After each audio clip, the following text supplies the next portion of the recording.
Hello everyone. Today we will discuss genetically engineered insulin अर्थात Humulin. और insulin हम इसमें बनाते हैं by using recombinant DNA technology. Insulin, it is a hormone and it is synthesized by beta cells of islets of Langerhans in pancreas glands। और ये insulin hormone ये glucose के लेवल को इन ब्लड ये करता है, इसे कंट्रोल अर्थात कम करता है।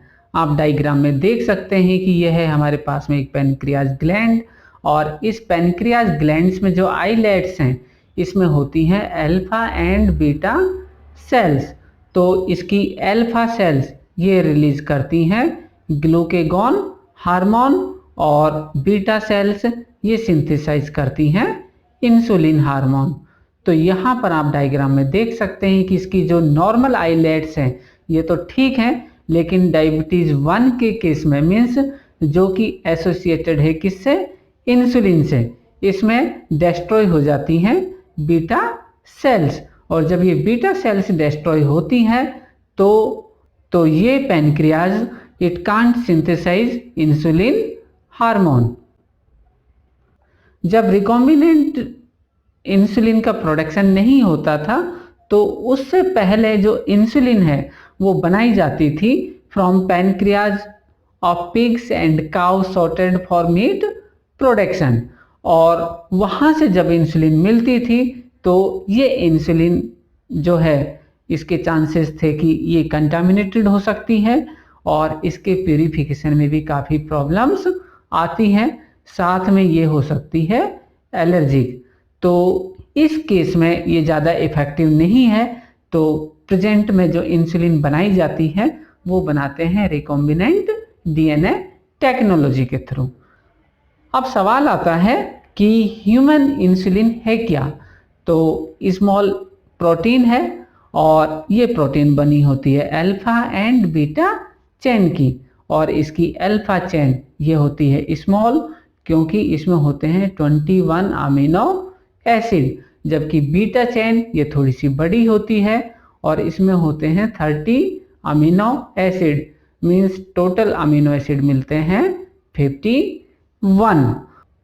And it is avoid to administered orally, कि इंसुलिन को अवॉइड किया जाता है ऑरल लेने के लिए। Reason because it is easily digested in buccal cavity, means buccal cavity में इजीली डाइजेस्ट हो सकती है, एंड ऑल्सो इन स्टोमक। जबकि इंसुलिन की ज़रूरत कहाँ पर है, ब्लड में, क्योंकि ब्लड में क्या करता है, ग्लूकोज लेवल को करता है कंट्रोल।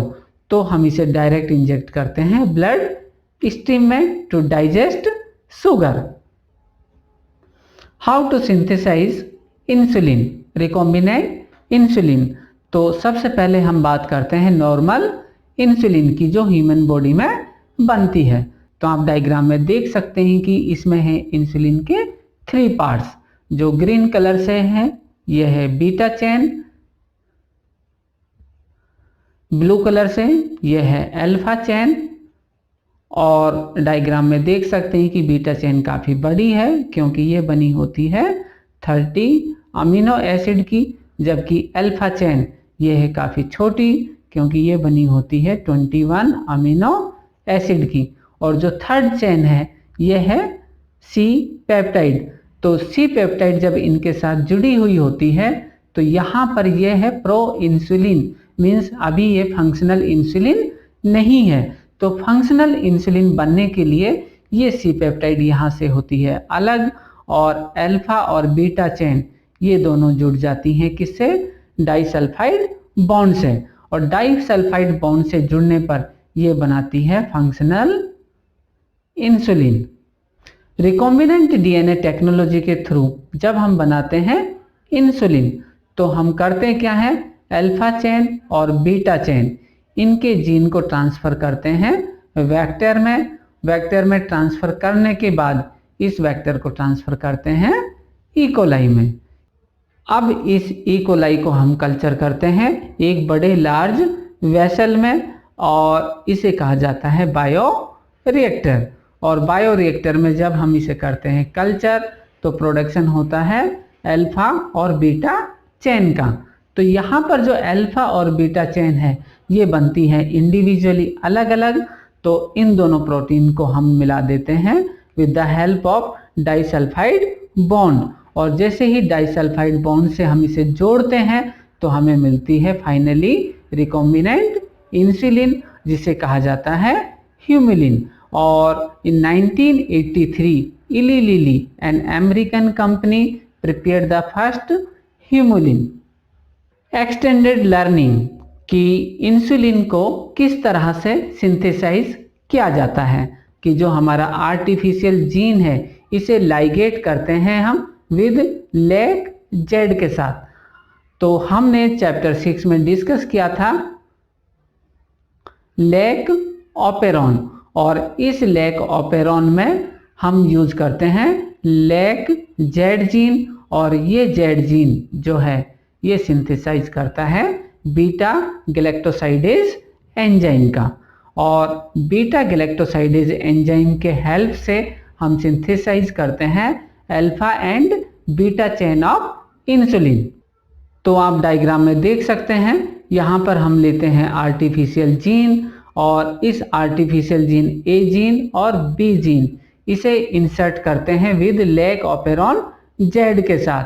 मीन्स ये लेक ऑपेरॉन जेड ये सिंथेसाइज करता है बीटा गैलेक्टोसाइडेज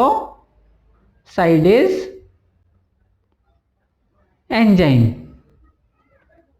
तो इसके बाद होगा क्या, जब हम इसे ऐड करते हैं वेक्टर में ऐड करने के बाद हम इसे करते हैं बैक्टीरिया में इंसर्ट, और इंसर्ट करने के बाद करते हैं कल्चर, और कल्चर करने पर हमें मिलती है दो प्रोटीन, कौन कौन सी, ए चेन एंड बी चेन। तो यहाँ पर ध्यान देने वाली बात यह है कि पहले सिंथेसाइज होता है बीटा गैलेक्टोसाइडेज सेगमेंट, और इसके बाद सिंथेसाइज होती है हमारी ए चेन।